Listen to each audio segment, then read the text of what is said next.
They tell you the state must be neutral. And so in North Carolina, a massive Hindu idol is being raised, a 155-foot statue to a false god. It'll be taller than the Statue of Liberty, planted in American soil, celebrated. People will drive and they'll see this monstrous piece of trash in one of our states, all in the name of religious freedom and neutrality. That's what neutrality looks like. Now, Scripture teaches us something very different. It says, "Thou shalt have no other gods before me. Thou shalt not make for thee a graven image and worship it." Scripture says that rulers, kings, princes, governors, presidents, all of them are to kiss the Son, to serve the Lord with fear, to rejoice with trembling, and therefore to do what is good. Let me tell you, filling the land with giant idols to demon gods is not good. So these two claims, one of neutrality and one of Christ as King, they can't both be true. Now here is a truth. Every law reflects a God. Every nation bows to something, and every ruler will answer to Jesus Christ, whether he acknowledges him or not. So today we're done playing pretend. No straw men, no caricatures, no cowardice, just Scripture, our confessions, and the hard truth about civil government and the kingship of Jesus Christ. So join me as we build, fight, protect, and lead. This is the Patriarchy. Rise up, for men of God, have done with lesser. Rise up, for men of God, have done with lesser things. Give heart and mind and soul and strength and serve the King of Kings. Lift high the cross of Christ, tread where he has feet and trod. As brothers of the Son of Man, rise up, O men of God.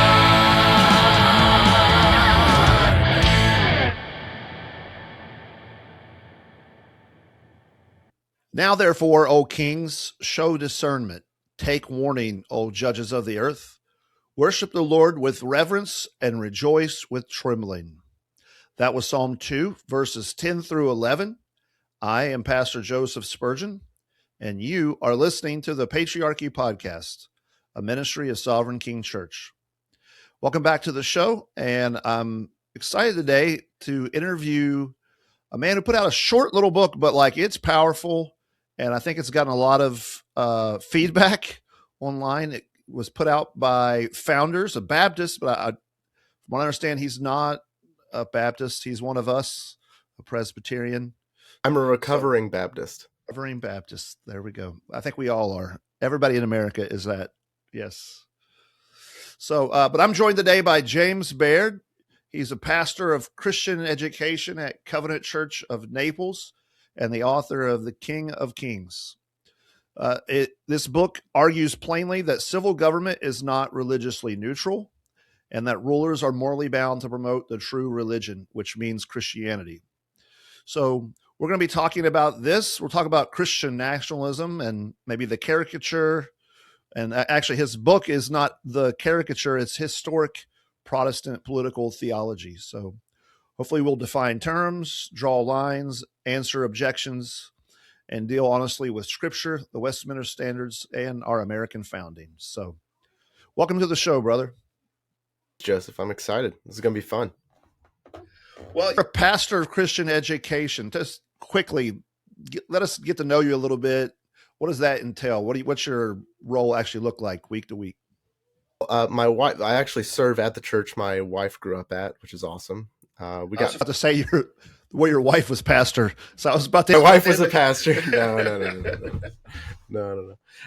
So she grew up at this church. It's really neat that I got to come back and be one of the pastors here. We attended for a while, 3-4 years before the church called me to be one of their pastors. That's pretty unique. Normally you're getting called to a church that you don't really know them very well, but it was pretty natural and just fantastic for that to have worked out. My job is adult education. I help with the kids, Two, we have a Christian school. I serve there.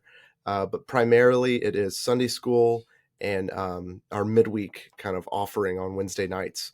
And we offer a fleet of classes from church history, systematic theology, Christian citizenship, missions, Christian life, and more, Bible. And I run that whole program. We have a few hundred different people that go through the program. They can earn a certificate and, develop in their discipleship. You've done some work with, I guess, Westminster Seminary and Ligonier. How did these environments shape you to write this book? Well, that's a fabulous question. So at Westminster, I had to figure out a way to pay for my degree. I couldn't afford it. And so I started working, and that helped me lower my tuition bill. And I started working in marketing and communications. And I even ran publishing there for a little bit. And then I went on to Ligonier for a little while. And in both those places, communication, being able to explain complex, rich theology in a way that's easy for people to understand was like the centerpiece of my job. And so when it came for me to write on a topic I was interested in and that I thought was important, I got to bring a lot of those communication and marketing skills and use them. So I was a hugely influential, not to speak of the theological education I got as well. Yeah, absolutely. Now, so let's talk about the book. Why did you feel the need to write King of Kings? What led you to writing it? I think that when I started looking to become a pastor, this is, politics in many ways has never become more destabilizing. I think a lot of the traditional camps are getting, the lines are being drawn in different places. People are trying to figure out what they think, especially after 2020, after 2016 with President Trump being elected in 2020. Now we have, I think, political violence appearing as well. People are trying to figure this out. And I wanted to be a good pastor. And so I thought, well, I should study up and research and have a good political theology, because that's not something that I spent a whole lot of time learning in seminary or in college.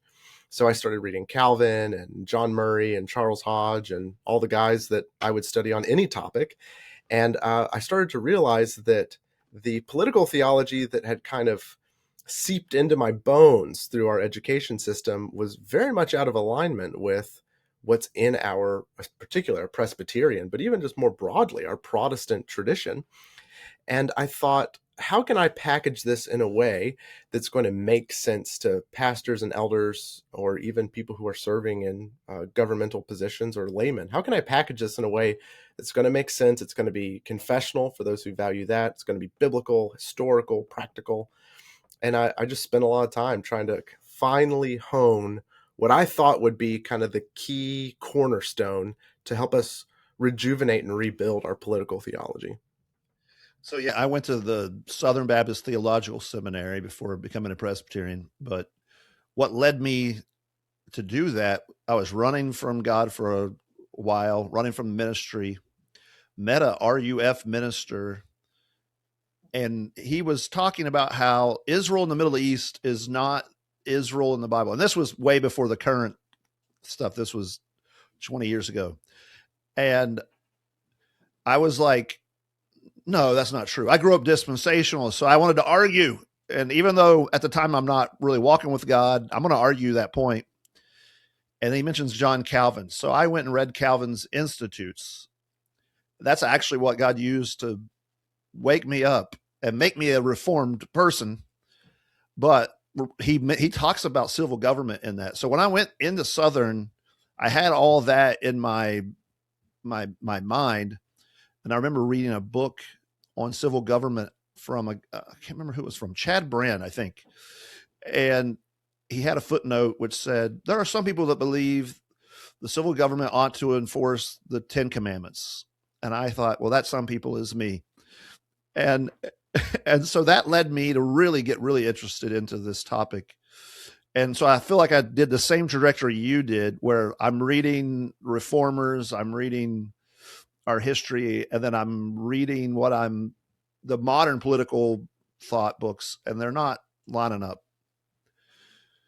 So have you gotten any pushback from the people around you when you put this out? Like, the people that you're already related with and connecting with? I know you've gotten broader pushback, but how did the people support you? Church context? Yes, yes. Oh, it's been really awesome. I mean, I think that people have been very excited about it. I think one thing that helped, and I highly recommend this, if there's a new young pastor who's got a crazy new idea, spend a while talking with your elders and fellow pastors before you go out and start writing about it, which is what we did. We spent many months debating these ideas, hashing them out together, so that when I went to publish the book, I think my colleagues were very excited for other people to kind of learn what we had learned together.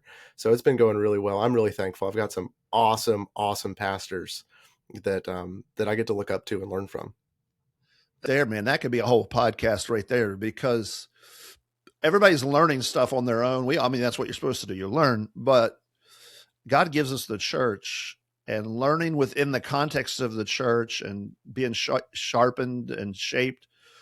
I can't tell how many times people come to opinions and things, and they've never talked with their pastor and elder, and then now they're evangelist for it, and now their church is like, what is going on?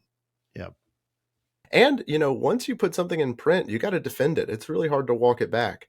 So it's much easier to be in a space of listening and of learning and of productive debate where you're okay being wrong. I wanted to do as much of that as I could before I went into print, because after you go into print, it's hard to change your mind. Yeah. All right. Well, we've talked about kind of the background. Anything else you want to say about the background about the book before we kind of move on? The only thing I'd say is support founders. They're awesome. I absolutely loved publishing with them. Yes. I love Tom and the brothers there. They've been very faithful. Cool. All right. Let's talk about how your book fits into the current climate and discussion of Christian nationalism.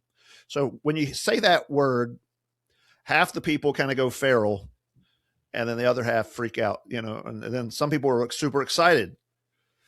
So where do you feel like your work fits in the context of Christian nationalism, and maybe as an insult from the left and as a self title for many? Where does your book fit in all this? So the whole term Christian nationalism is funny. People are very eager to use it, but they're also quick to say they don't know what it means. I think the book that really got this going was Stephen Wolfe's book, The Case for Christian Nationalism. And I think even Stephen he was like, well, okay, if we're going to be called Christian nationalists, let's just take up the term and define it and roll with it. The Puritan was supposed to be a bad name. Christian was supposed to be kind of a bad name. So Calvinist, so let's just take the term, run with it. But my book isn't Christian nationalist in the sense that I don't talk about nationalism or what a nation is. I think those are probably very valuable conversations to have, good debates to be had there. I look at something way simpler and something that I think every Protestant should agree on, and that is a particular duty that anyone serving as a civil official has. It's just one duty, and that duty is you need to promote the Christian faith. You need to promote the kingdom of God. One way or another, because you're serving in civil office, the Lord should look down on your work and say, because you were there, my church took steps forward, and I'm glad. Well done, good and faithful servant. Very, very simple idea that government, as all people do, whatever your job is, this includes government, must promote, encourage, advance the gospel. So it's one very, very simple idea. And that could fit into different forms of Christian nationalism, but it's not nationalistic in that sense. It applies to every government. When I read your book, I wrote a post. You may not have even seen it, but in which I praised your book, and I thought that it did a lot of the biblical work that Stephen Wolfe's book was kind of already assuming. And of course, his book goes further to talk about ethnicity and try to define a nation. Yours was, again, very limited in trying to answer that question that can, or even more than can. I think you would say the civil magistrates must promote the true religion. So how do you get there? All right. I get there many different angles. And this is intentional. First, I say, hey, this is what the Westminster Standards teach. this is what the Reformed tradition teaches. I say this is what the scriptures teach. This is just being an American. Like, this is what the founding fathers believed, what people believed for a very long time until recently, until maybe the 1960s. So it's very normal, very American. But I also say it's very loving and wise. So I walk through why this is wise and loving towards others. But the one thing that I did, which helps people remember a very simple argument you can make, because not everyone can remember all the other facts and details, is I just made a simple syllogism. And it goes like this. The government must promote public good. Christianity, as the only true religion, is part of the public good. Therefore, government must promote Christianity as the only true religion. So if you can't remember everything else, you can usually remember that. And it's a syllogism, which means it's valid. So that means if you disagree with the conclusion, one of those two premises must be false. You got to show me. If you don't agree with the conclusion, show me which premise is false. But the premises are very straightforward. First, government must promote the public good. That's something the Western legal tradition has affirmed for thousands and thousands of years. And number two, Christianity is part of the public good. Who is Christianity not good for? This is God's design for the world, how humans ought to live and act, and doesn't believing in Jesus make everything in your life better? Who's it not good for?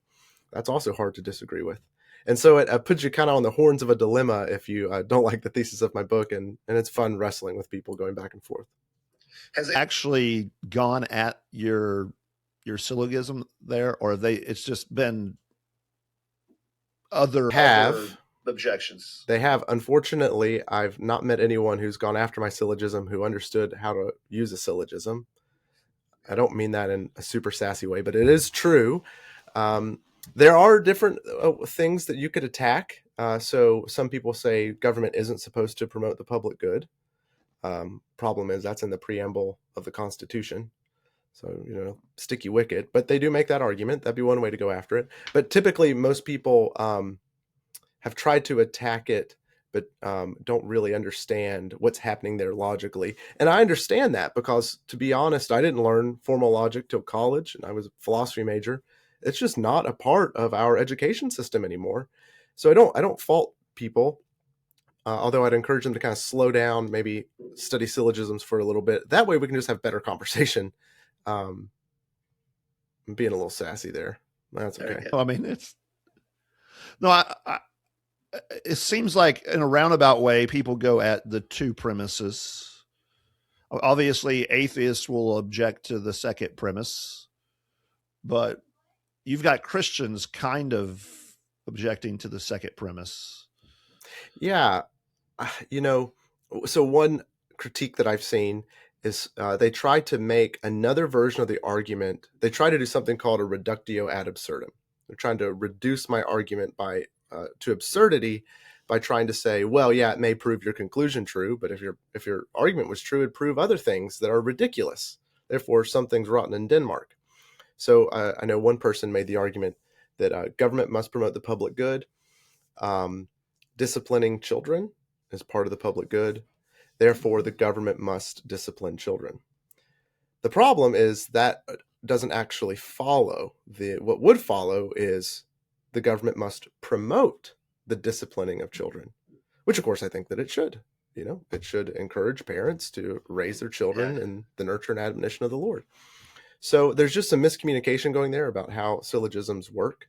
And I haven't yet seen one that I thought was successful. I think if you really wanted to attack the argument, the premise to attack is probably the first premise. You would have to construct a political theory, a theory of government that somehow says government shouldn't promote the public good.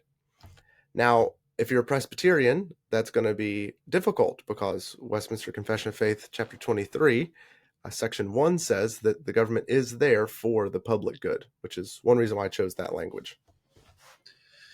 Yeah, I'm guessing you could argue that civil government is limited to punishing the public bad, public evil. Yep. You could say the government is only there, to punish people who do wrong.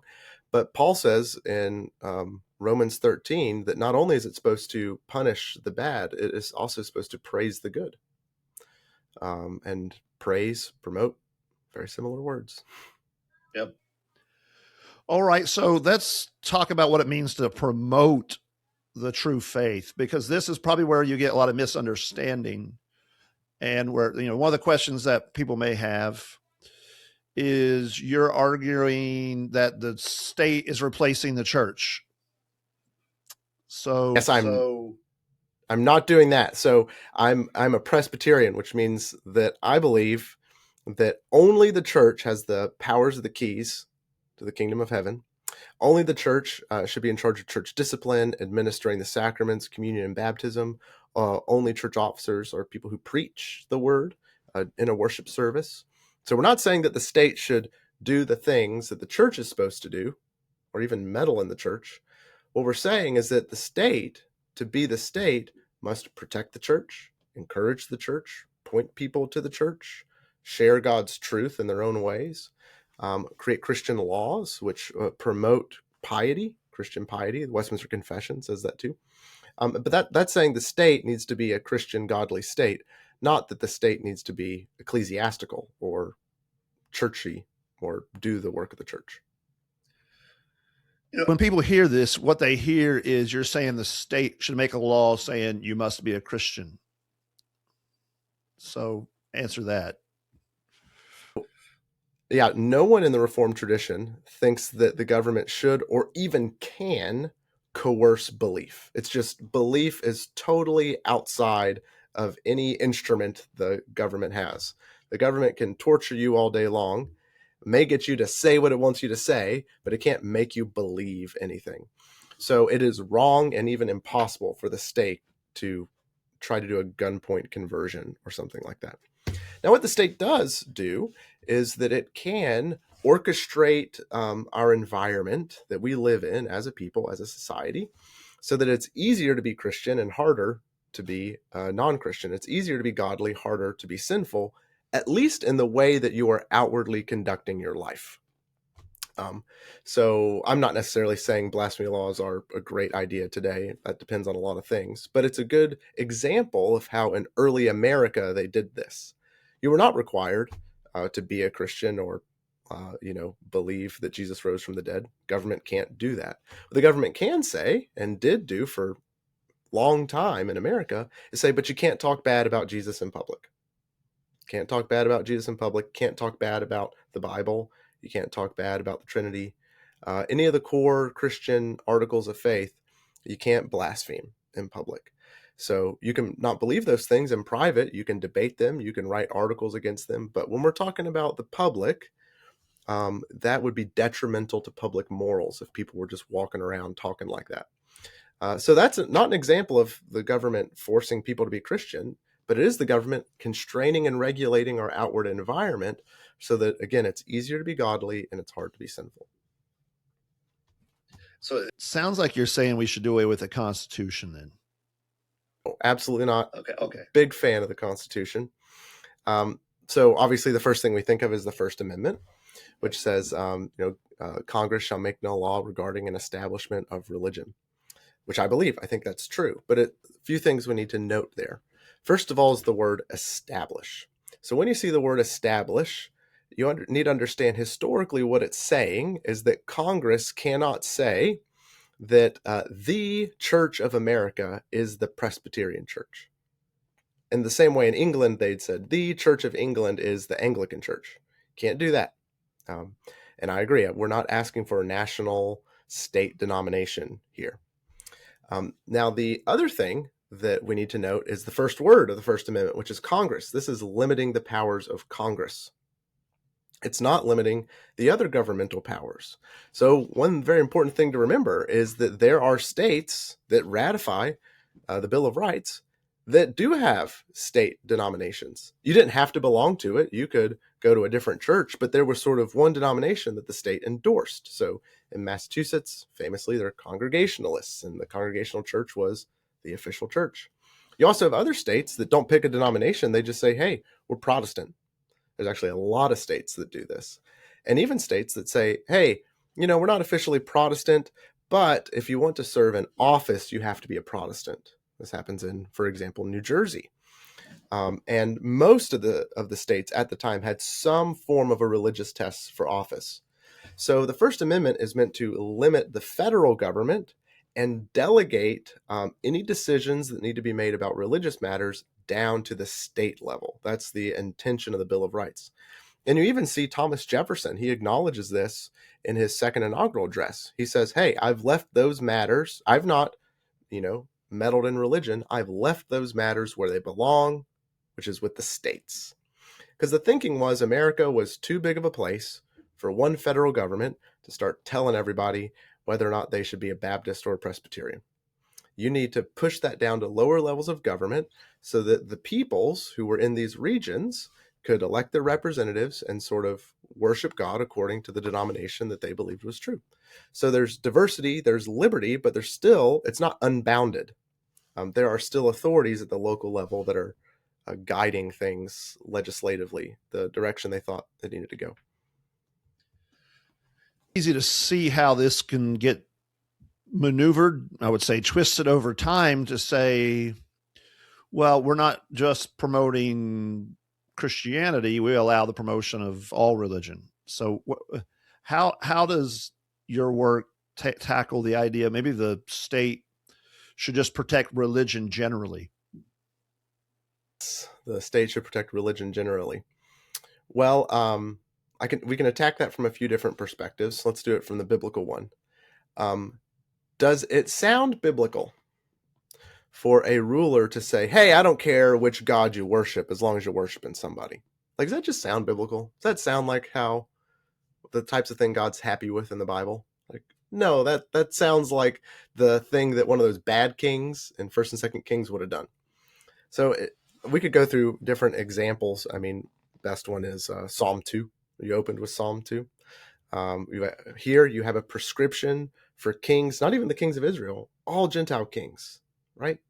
And what are they called to do? Serve the Lord with fear, rejoice with trembling, right? They're supposed to kiss the Son. These rulers are supposed to honor the one true God. So that's the first thing I'd say. The other one is, let's look at my syllogism that we put together. Is Hinduism, for example, part of the public good? Is it good when people become Hindus? Well, if you're a Christian, you gotta say, no, it's bad. It is not in the public interest for people to worship a false god. It's not the right system of ethics. It's not the right way of salvation. God will not bless that. God would judge that. Well, in that case, we should say, well, the government, if it's supposed to promote the public good, it should not be promoting things that are not in the interest of the public good. So that, I think, from a biblical perspective, from a logical, theological perspective, the next one you should go to is, this is just not in accordance with the history of America. That's not the kind of government that the founding fathers wanted to set up. I mean, you look at the Continental Congress, for example, time and time and time again, they are encouraging the people to gather for repentance. If something bad had just happened, they said, we need to go repent before God and ask for his mercy, or gathering together for Thanksgiving to thank him for how they had recently been blessed or delivered. And when you read those, it's very clear. This isn't just God in general. They're referring to the Christian God. Even if they didn't believe it. So you do have some founding fathers, right? Who aren't Christian, right? Now, the interesting thing is that they typically tried to hide it because the populace was Christian. There's just some elites who are smarter than God, you could say, smarter than the Bible. They try to hide it. But so even the ones who don't actually believe in God are still pushing forward these acts and these laws because they recognize that they're still ruling a Christian people. Yeah, and they were in Christianity themselves. They couldn't escape it. Even in their own attempt at morals, even the way they would speak would find themselves using biblical stories and things in their talk. Yeah, so it's just it's funny. There's this whole debate over was America founded as a Christian nation, and man, people they choke on the tiniest little bones as they're analyzing it. And here's what I like to do. I say, hey, let's take a step back. Okay. Let's say we're aliens, right? And aliens come down and they're looking at the world and they see this thing happen, 1776. And then the Constitution gets ratified. America is born, and the aliens are trying to categorize, okay, what kind of country is this? You think they're going to look at it and say, I don't know. It's like, no, it's obviously a Christian country, right? It's Christian people founded by the Puritans that come over, on the Constitution it says in the year of our Lord, right? They're all reading the Bible. This is clearly a Christian nation. Yeah, I read even Benjamin Franklin. He's one of the people that we suppose that was not a Christian, called for prayer in the Continental Congress. He was the one when they almost forgot to pray. It was him, and it's like, okay. Well, I mean, think about this. Who are the founding fathers that we know off the top of our head? Obviously, you got George Washington, right? Thomas Jefferson, John Adams. You think John Adams, Thomas Jefferson, James Madison, right? And they are notoriously some of the most complicated religious figures, right? Yep. But they're like the exceptions, right? You look at all the other ones. These are well-meaning Christian men, right? And of course, there's some that totally stand out, like John Witherspoon, like one of the founders of the PCUSA, Patrick Henry, right? You could just list them off and off. So the question is, why do we only typically think of those three if they're the most some of the most complicated religiously? It makes you kind of wonder, why are these the ones that our education system has taught us the most about, that the media talks the most about, that the big secular publishers talk the most about? That would purpose, I don't think. Be on purpose, would it? Yeah. A little suspicious. So what you're saying then, I'm tracking with you, is what we got to do is take the Old Testament civil law and just make that exactly our law now. No. So this is oftentimes called theonomy, right? There are some reasonable versions of theonomy out there. I don't want to... Yeah, hang on your thought, because I want to go back and tell you my history with it real quick. Remember that footnote I told you about? It mentioned a guy named R.J. Rushdoony. So I got reading Rushdoony and Greg Bahnsen, and I was looking for actually what's in your book and what I read in Calvin. But for a while, I thought this was the thing. So when I kind of humorously bring it up, well, it's personal. I have been in that movement, and I think Stephen Wolf's book and your book has been helpful for me to fully understand. Actually, wasn't quite what I thought it was. Yep. Now, I've kind of bashed theonomy a little bit, and some versions of it deserve to be bashed. But I do want to say, first of all, there are some very careful versions of it out there. But kind of the uncareful versions say something like all the Old Testament civil laws are like exactly the laws we should have today. Don't pass any new ones, just kind of plop them down, and that's all we need. God wrote law. If it's good enough for God, it's good enough for me, kind of thought. Yeah, there's a Lancastrian is what they've taken that term, Lancastrian theonos, and I've ran into them, and some of them are good guys. I like as guys or whatever, but man, they would argue we can't have legislators. It's a little kooky. Yeah, that's right. And that has a number of, I think, deep misunderstandings. The first one is just how law in the Western legal tradition is supposed to work. Civil law. There's different types of law. One of them is natural law, and this is sort of the laws of human nature. This is how humans ought to act to live well. And the purpose of civil law is to try to particularize those principles in our present situation. So typically, the best summary of the natural law is the 10 Commandments. One of them is don't murder. So we could just post that right down at the courthouse. We could say, don't murder. Okay. That's not specific enough to actually help me live my life. What does it mean? What counts as murder? What doesn't count as murder?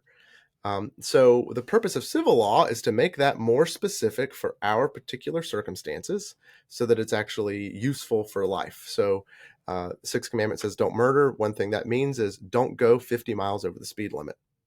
Even if you don't kill somebody, you could. That's still breaking the Sixth Commandment. All right, now, if you live on the Autobahn, maybe you don't need a speed limit. Right, but if you're driving around my HOA, it might be 10 miles per hour. Speed. Boys aren't broken girls, but today they're treated like they are. Schools, media, and culture tell them to sit down, be quiet, and stop being boys. But masculinity isn't toxic. It's good, and our sons need to know it. That's why I wrote It's Good to Be a Boy, a book designed to teach young boys the truth about God's purpose for them, to build, to provide, to protect, to fight, to lead, to worship, and to proclaim. Fathers, this is the book your sons need. Read it with them. Teach them, show them, because the world won't. It's Good to Be a Boy is available now on Amazon and online retailers. Get your copy today. It's time to raise up men. Buy It's Good to Be a Boy now. Link in the description. Laws in the Old Testament. They didn't have cars either. I wonder how fast they could get those chariots to go. You know? Maybe this is why God said, don't collect chariots. I haven't given you speed limits, so you're not ready for it.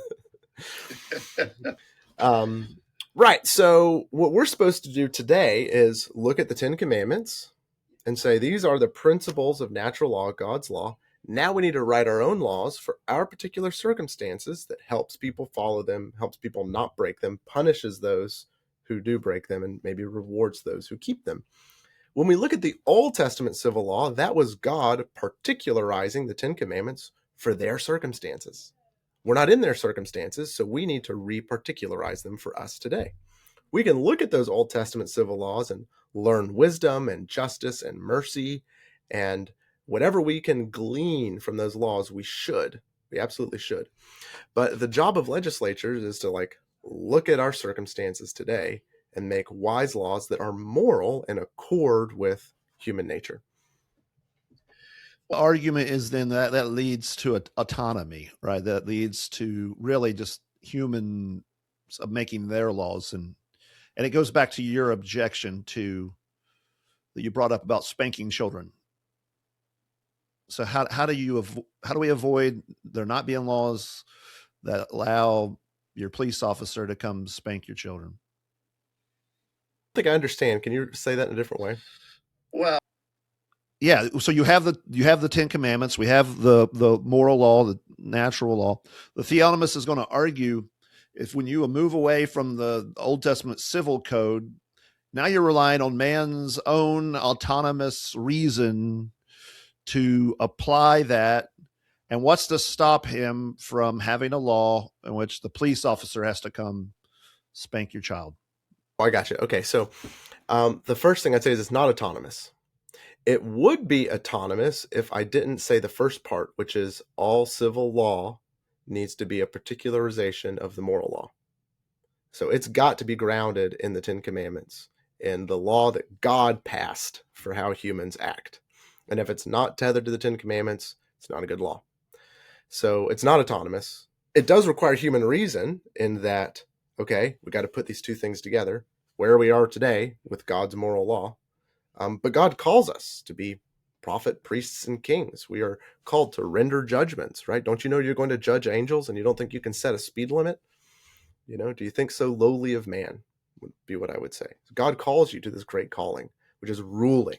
And ruling always calls for more than just following strict laws as if you're a computer following computer code. Ruling means you have to make a prudential determination, a judgment call, right? If there was no judgment call to make, there would be no one that needed to rule. Everyone should just do what they're told, right? Do what's written down. Ruling always means making a call, making a judgment, prudentially determining something. Now you say, okay, well, how do you keep the police from coming in and disciplining your children? First of all, this is my controversial hot take. Maybe the police should come in and discipline your children, right? So, and I mean this seriously, okay? You don't discipline your children at all. I hear this, people say this all the time. There's this sphere of the state and the sphere of family, and you got to always keep them separate. I'd say that is dumb. That is dumb. Here's why, okay? You have a 10-year-old, never been disciplined, hasn't been cared for, right? Murders someone else and then goes out and tries to murder more people. Should the state say, that's in the sphere of the family, right? I can't discipline someone else's kids. You'd say, no, please, absolutely discipline that kid. You want to capture them, you want to restrain them, whatever legal process you should put in place to bring about a just punishment for a 10-year-old who's doing something like that. So the difference isn't necessarily the sphere, it's the severity.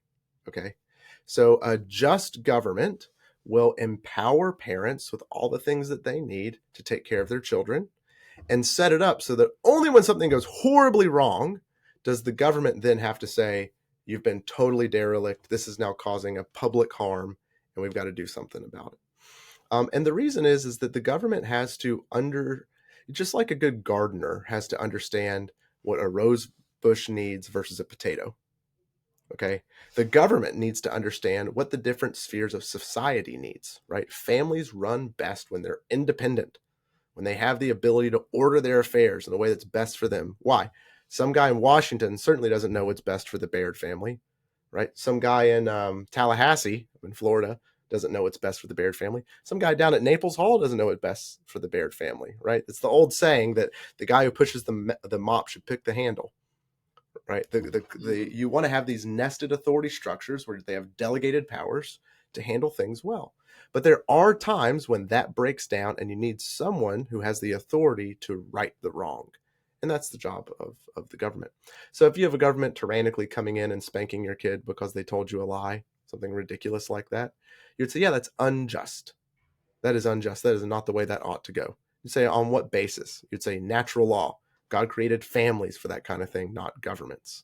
Well, what about when the family totally falls apart and it's starting to cause public harm? You would say it would be unjust for the government not to step in because God created government for this purpose. Yes. I think we all can understand that even if you think of the spheres, that those spheres overlap. Even the sphere of the church and the state overlap. For example, if a pastor, God forbid, molest a child, well, he needs to be disciplined by the church and by the state. And so, yeah.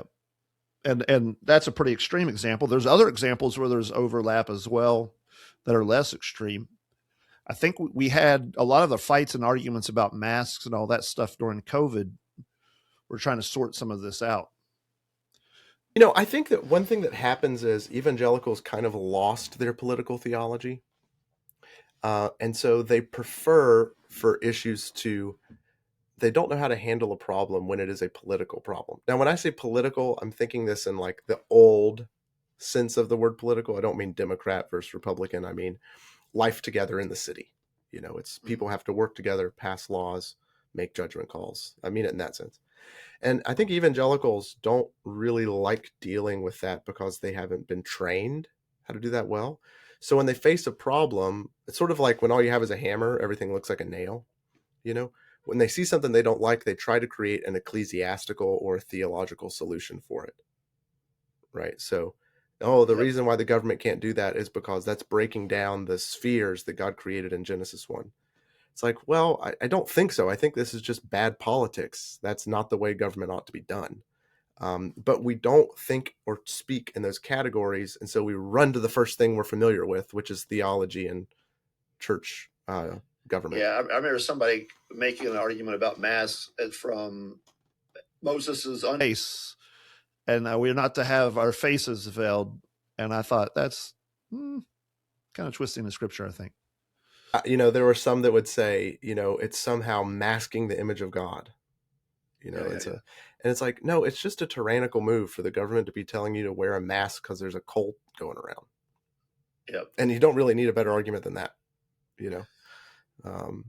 In fact, you reduce the seriousness of theology when you try and do gymnastics to solve a political problem with theological tools. Let's keep, man, you're knocking out all my objections, but this one will stick. This sounds like a recipe for religious persecution. Oh, yeah, that's a good one. A recipe for religious persecution. Well, I'd say the opposite is the recipe for religious persecution. Let me explain. The only people who really believe in religious liberty, at least how we conceive of it, are people who grew up in Christian soil. All right. When you go to other types of countries, Muslim countries, Hindu countries, pick your poison, they don't really believe in religious freedom, right? It's only because even our best atheists are basically Protestant in America. that we can all agree on religious freedom. And great book on this would be Tom Holland's Dominion. There's lots of studies of this, right? This is a fundamentally like Protestant impulse that's been adopted by people who aren't Protestant anymore. Doug Wilson has a great quote. He says, they love apples, but they hate apple trees. Okay. Yep. So what you should do is allow total, absolute religious liberty in all respects. And then you definitely will get religious persecution of Christians, because only the Christians are the ones who really value that. So that's kind of the judo move that I'd pull there. Now, are we going to start persecuting other religions if we have a Christian government? Well, it depends on what you mean by the word persecution. I mean, that word now means any time that you make me do something I don't want, I'm being persecuted. Is it persecution to say that men can't compete in women's sports? Some people say yes. Is it persecution to say, no, you cannot have that elective abortion or any type of abortion? People would say yes. So we need a sharper definition of persecution, because today that means making anyone do something that they don't want. When the truth is, the way government wants, someone's going to have to do something they don't want. I don't want to follow the speed limit, right? You could pick all sorts of different things you may not want to do. In fact, what it means to live in society is to do stuff that you don't want to do for the greater good of the whole. Okay. So the problem is now, does that mean that anyone who disagrees with us, we're going to go and lock them up in jail or something like that? That's not what we're talking about at all. What we're talking about is, like I said, promoting Christianity, which means Christianity is an object of esteem, right? The laws that we passed are moral laws that are godly, right? And based on the scriptures. Now, I have a question for you.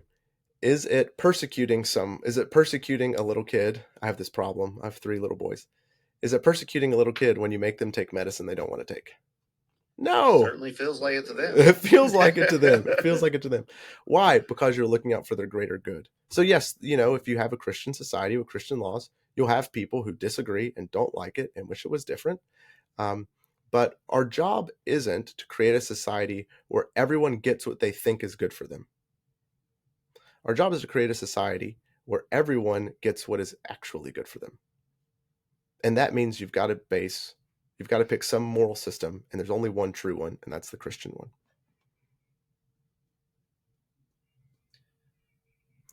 But okay, I'll say this. Along with this, wait, let me say this real quick. Okay. So as a former Baptist with a Baptist publisher, a lot of Baptists are upset because they immediately think that this is going to mean that they cannot practice adult-only, credo baptism. I would say, don't worry, guys. If everything goes according to plan, you will most certainly be the one writing me a permission slip to baptize babies. Like, you got us way outnumbered. So to console our Baptists out there. In congregation, in our presbytery, we allow freedom of conscience on the issue of baptism, so we're good. But I think along with this, and it's that recipe for religious persecution, is that what we're saying is this will create backlash. So if we allow the civil magistrates that we like to do X, when they are out of office, the wicked will do X and we'll all be miserable. So this is not just with this. I mean, this is, if President Trump does X, then Joe Biden Jr. coming in next will do X and we'll all be miserable. So we have to limit the power of government to do anything. I have 2 thoughts on this. The first one is that's pragmatism, and Christians ought not to think that way. Our first question is, what has God demanded as the duty of civil rulers? And whether or not that's going to work out well is a secondary, an important but secondary consideration. I was just reading through my McShane Bible reading, and that had me in Acts, and I went to the point where God strikes Herod dead because he didn't give God glory. God takes this stuff really seriously. And so that's the first thing I'd say is, first, we got to figure out the moral principle. The pragmatic questions are important, but next. So let's move on. Okay, the pragmatic question. I just don't know if I believe that narrative. This idea that like the left is totally calm and chill, and they're only upset because the right is asking for too much. And if the right would just, cool its jets, then the left would cool down too, and everything will be hunky dory. I mean, I just don't think that's actually what's going on. And when you have to make a pragmatic decision, you have to deal with the facts as they are on the ground, not the facts as you wish that they were. Do I wish we were in a scenario where everyone could just get along and none of this was contentious? Sure, of course. I just don't think that's where we are. What will probably happen is that if we're not advocating for, which is our right as American citizens, if we're not advocating for what we believe is good, godly government, then we're going to get bad, ungodly government. And that's bad for everyone. It's bad for the people who are advocating for it. And if we would not be loving our neighbors if we did nothing. Call this the libertarian bargain, and it's the handshake agreement you make with the left while they have their hand behind their back with their fingers crossed.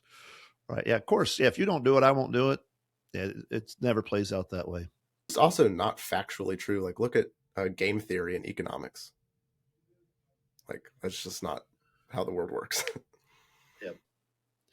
You can come, sorry, I'm interrupting you, but you can come to a settlement.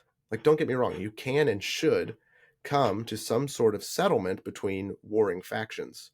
But in reality, how stuff actually works is that you do that by projecting strength and coming to an agreement. You can't do it by disarming and singing Kumbaya. I meant to have a clip here of James White saying, sit down and shut up so I can say the next objection, which is, you're doing a sacralism. Sacralism. What is sacralism? I'm not sure. Yeah, I'm not sure either. I guess I would say sure. That's not really what I'm too worried about. What I'm worried about are the scriptures, our confession, and what's best for our nation. And whether or not I get called a sacralist, or what was it? I'm certainly not a Christless nationalist. The whole point of this book is to say God made nations. He governs nations, peoples, and he desires that the rulers of those nations honor him and rule according to the principles of his law, because that's what's best for the people, and that's what brings him the most glory.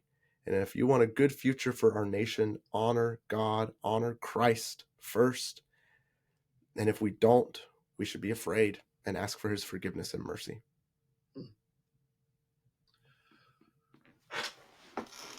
I'm bringing out the big guns. You're blurring the two kingdoms, man, because the church is ruled by the word of God, whereas the civil realm is under kind of a covenant of creation or of Noahic covenant, in which it's natural law, but natural law is not the same as the Ten Commandments, I guess, at least not the first few tables of the Ten Commandments. So R2K says you're wrong. It's a tough one. Many different angles for this. So one thing is, it's true that there are two kingdoms, right? So absolutely, there's civil and there's spiritual, and the spiritual kingdom is ruled by Christ's ecclesiastical officers, him as the head.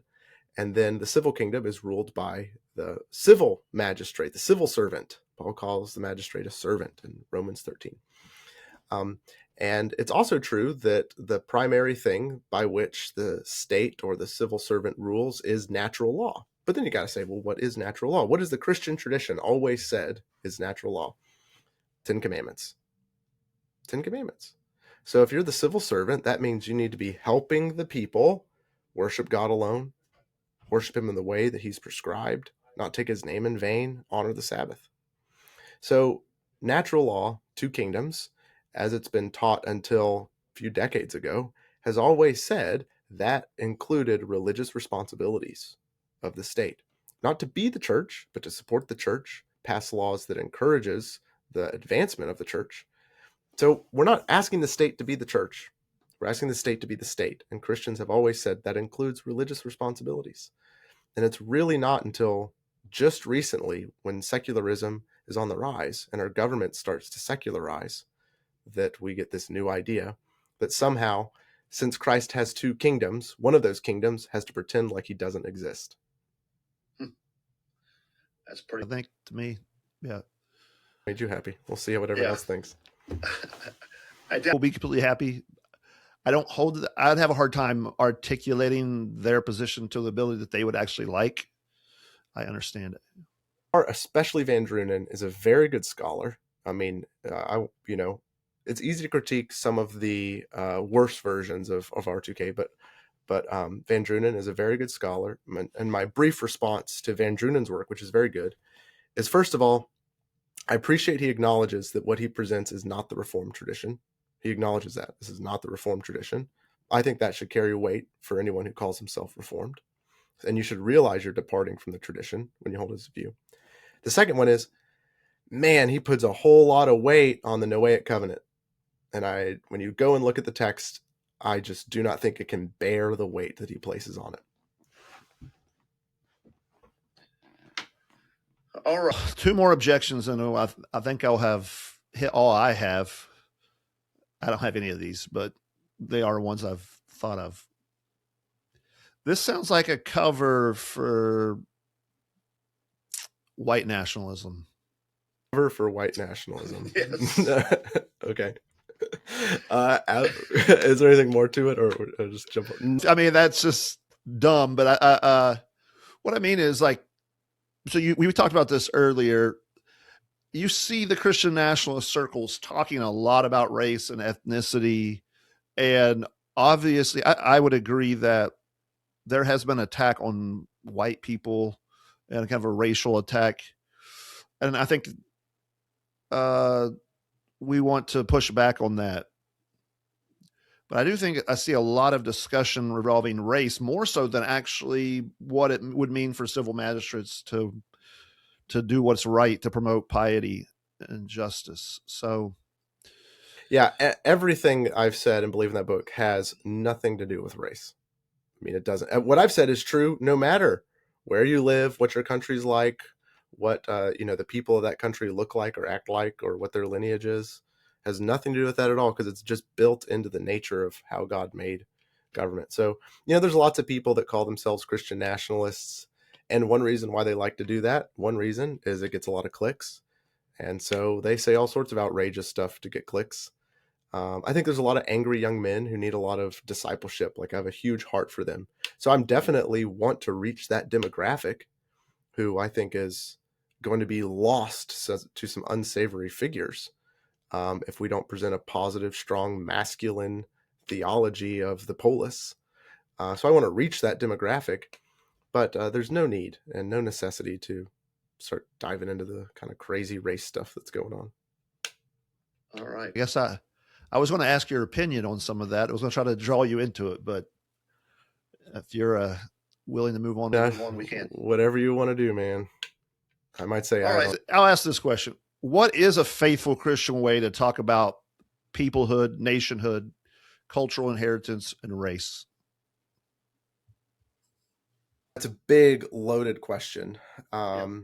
I think I do think that the Ordo Amoris is the best place to start. Okay. I don't think the way to think about it is by color. Color is probably the least interesting, first thing you see, but the least relevant factor about someone, something like that. But I'm a Southerner who comes from English stock, and that's who I grew up around. And all of my extended family, including what you might call kin, like people I'm very distantly related to, are like that. That's who my neighbors are. And I have a special place in my heart for people of the South who have my history and my heritage. I love them. I want well for them. And I care about how things are going there. And now I've kind of adopted South Florida in that way. And so I care a lot about it. And people that are further away and from different cultures and live a different kind of lifestyle than me, I have love for them. You ought to have love for them, but it's more distant and it doesn't compel action in the exact same way. and someone who's on the other side of the world and who speaks and acts and eats and talks and lives life totally different than I do, I have love for them too. But my degree of action is going to be way, way, way lower. The people that are in that sense most similar to you, this is where similarity is important. They have the same history and heritage. They have a special place in your heart. But that doesn't mean that you don't have a place in your heart for people who are very, very, very different from you. So there's all sorts of other questions about how do you, Sure. It's very complicated. America is in many ways multi-ethnic. I mean, listen, my mom was super worried about me going up to Philadelphia. Why? There's Yankees there. Right? Very worried about Yankees. I mean, in many ways, it's kind of like two different ethnoses, two different peoples, even though we could both be English and our heritage and been here is the same amount of time. So I think ethnos is very layered. There's layers to it, and there's, depending on which angle you're looking at, there's similarities and there's differences. And I find it very unfortunate that now, in many ways, people feel forced to speak in language like white, and it's because they felt discriminated against based on the fact that they are white. And so they end up uniting, whereas from a different angle, they may have nothing in common at all. So you can look at just acceptance rates at colleges like Harvard. If you were white, you were going to have a harder time getting in. And you may not think you have anything in common with this Irish guy from New York, but now all of a sudden you do. And so you kind of work together maybe to lobby to change those different policies that are in Harvard. So the way history develops will emphasize similarities between people that may not have been relevant in the past and maybe even been a barrier. And all that's complex. But I think the Ordo Immortis is the place to start. Yeah. I've written on this. I put a document together, Statement on Natural Affection, but it evolves with a lot of that. I'd encourage my listeners to go take a look at that if you haven't already. And one of the things you brought up, I like, because as I study that, I study Augustine and Aquinas on that. It never really was about race so much. It's about, as you decide, locality and closeness and familiar relationship. And it was also never meant as a limiting of our love, but rather an alignment of our love, so that those closer to us, we love more. And the reason we love more is because we have more responsibility to. I mean, you can even look at like the Knights Templar, right? So you had, these are knights who are also kind of monks, and they're fighting against the Muslims. And that oftentimes did divide around ethnic lines in a weird way, right? Because you could have people from two different parts of Europe who are historically part of different tribes who are now united because they're Christian, but they're also racially different than the Middle Easterners who are Muslim. So it's a similar complexity there. Things are uniting them together and making them into maybe a kind of ethnos that would have divided them in the past. But they think very long and hard theologically about how to figure out what's going on. And one thing they always said is, we're not warring, we're not killing people per people, or people for the fact that they are that people group. We're killing them because of their sin, right? And so when there are different, and I'm picking an extreme example, right? Very extreme example to kind of solicit this point that and Aquinas is very clear, you can't hate people per being that kind of person. You can hate the sin that the person is. And that's even how, let's say, the Crusaders would have talked about things. Yep. We must be reading the same book, because I just read that quote. The Ibrahim book? Yes. Yeah, Yep. great. Yeah, it's a super interesting book. So last objection, and then I'd like to put some flesh on all of this application. Last objection, the church's job is evangelism, not politics. And so you getting involved with all this, thinking about all this, it's a distraction. So our Book of Church Order in the Presbyterian Church of America, which are you a PCA or what? Mine's presbytery, so it's more. Yeah, so I've it's heard of more evangel. Like, Yeah. okay. Yeah, I think we just had a guy transfer into our presbytery that was there. Well, we'll talk later about it. Who it was. Yeah. All of his details. Here's a social and his home address in case anyone knows. What were we saying? Yeah, so it talks about, so first of all, what Jesus says in the Great Commission is that it's our job to make disciples, teaching them, okay? So evangelism includes teaching people the gospel and then what it means to live as a gospel transformed person, which means follow God's law. And so part of what your job is to teach people what their duties are in their various stations of life. Now, these aren't duties you do to try and get into heaven. Only Jesus can get you to heaven. But it's what you do as a person that's being sanctified by the Holy Spirit. You teach the duties for every station: fathers, mothers, husbands, wives, children, employers, employees, magistrates.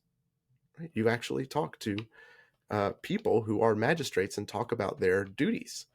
And so this is fulfilling the Great Commission to say Jesus came and died so that people would start acting this way. I think about Paul in Romans 8. He talks about the point of your salvation, what you've been predestined for, and it's to be conformed to the image of Christ. So what is a magistrate who's being conformed to the image of Christ? What does he do? He promotes Christianity as the only true religion. So this is the work of the evangelist. This is the work of the pastor and of the church.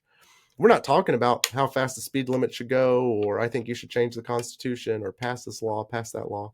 We're talking about a very fundamental duty. However, as a civil magistrate, you think it's best and prudent to fulfill it. You got to find some way to get this done.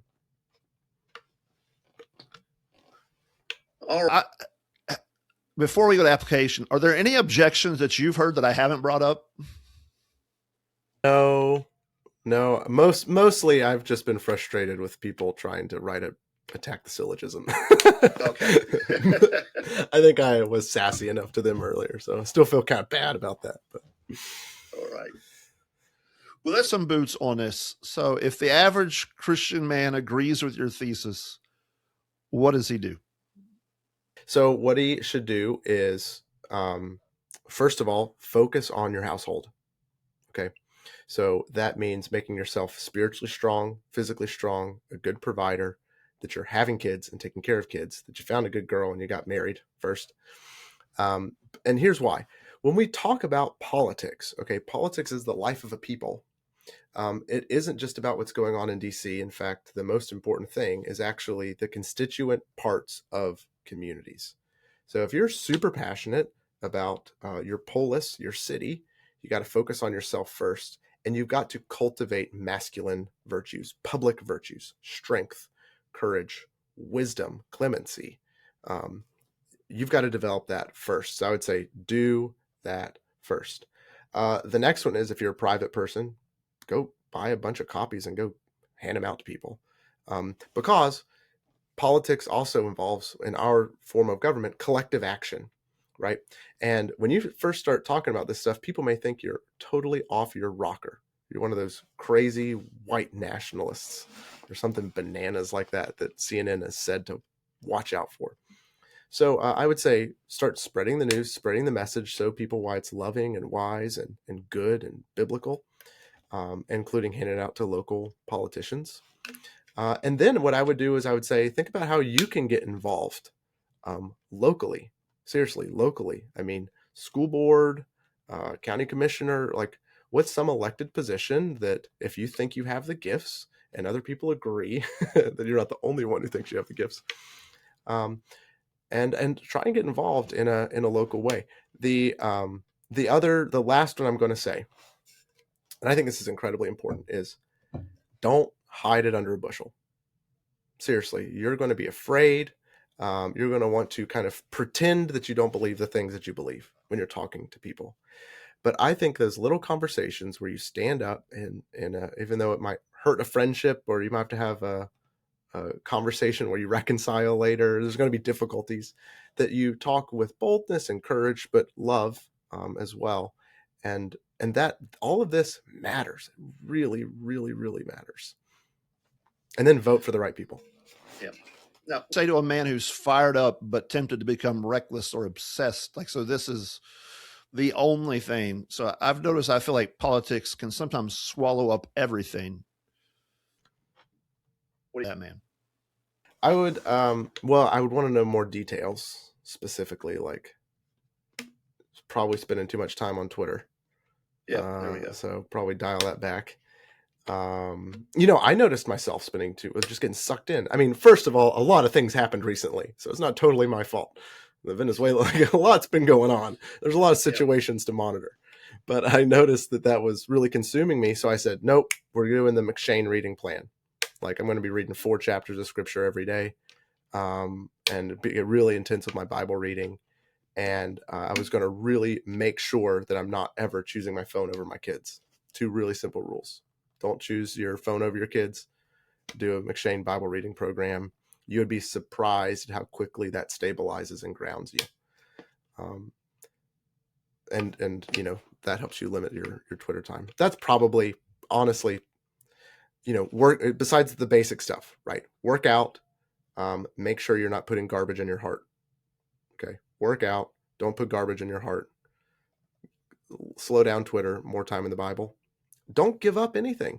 This is actually going to help you do all the things you want to do.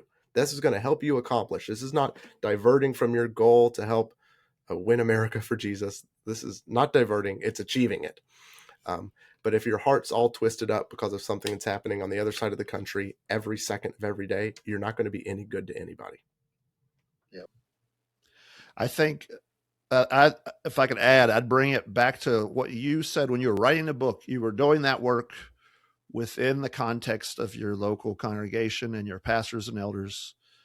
And so do this work in the same manner. Like you said, other people recognize you have the talents. Well, you don't have to run a political campaign first to find out if that's true. Ask your pastor and elders and your other church members. Get involved and serve there. So volunteer for something. Don't go after the highest position. Like, learn and sacrifice. And being politically active. So the hurricanes around here, right? It's like, political action would be get in your truck and go clear some trees. That's political action. You know, that's for the good of your community. So that's and that's actually what I just did another podcast today on how we just need to set aside main event or main character syndrome, where I think I have to be the hero of everything, and be faithful, and be okay being faithful in the ordinary. Go help. No, you're the guest. You're supposed to talk a lot. Yeah, don't try and go and be the hero, but go be somebody's hero. You know, like, go find somebody to help today. This is kind of a dumb example, but, you know, oftentimes when I'm coming into church, you know, early in the morning on a Sunday, there's this one awesome Sunday school teacher that's just incredible.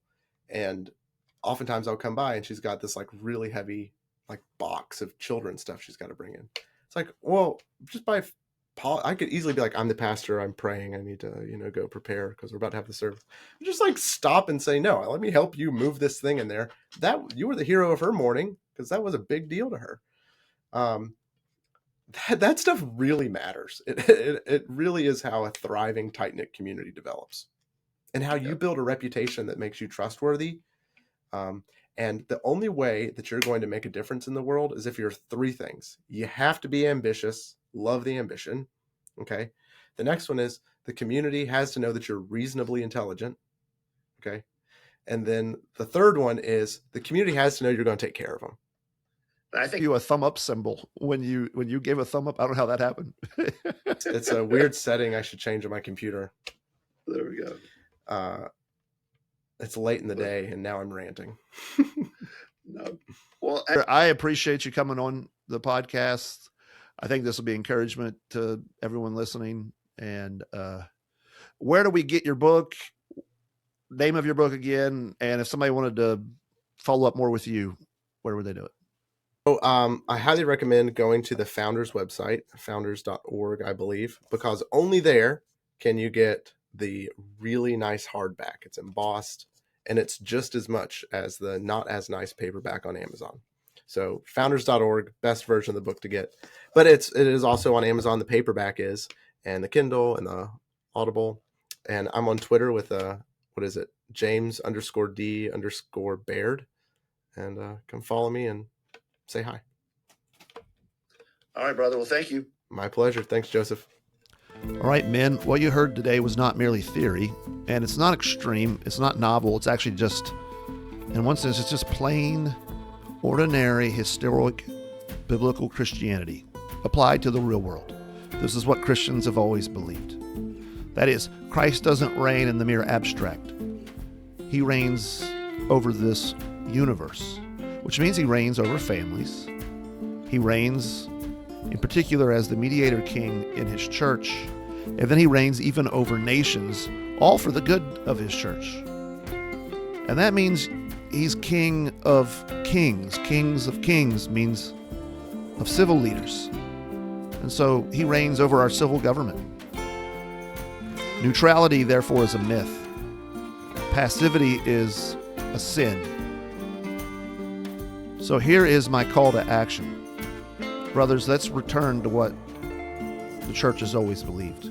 Let's return to what Scripture says. No more time of playing pretend. Know what you believe. Teach your sons, your daughters, your wives, families around you, that Christ is king, and it's not a suggestion. Refuse the lie that faith belongs only in private. Demand courage from your pastors, your elders, and your magistrates, and live in such a way that the world will know where you stand. The future will belong to men who believe something and are willing to act like it. The future belongs to Christians because Jesus Christ is King of Kings. So live like it. Now, if you appreciated this podcast, do me a favor, like and share it. Go ahead and subscribe to us on YouTube or on all your favorite podcast catchers. If you want, go over to our Facebook page and like and share that to get other updates at time. But until the next time, build, fight, protect, and lead.